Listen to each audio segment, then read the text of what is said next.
Task 12 says define team ground rules.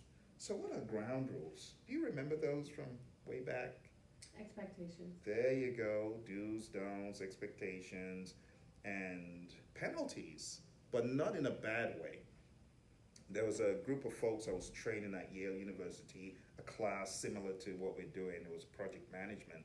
And here I'm training about 8 in the morning, probably 8:20, and then one of the team members just saunters in, and someone shouts from the back, "That's $5." Oh, he's so mad. He takes out his wallet.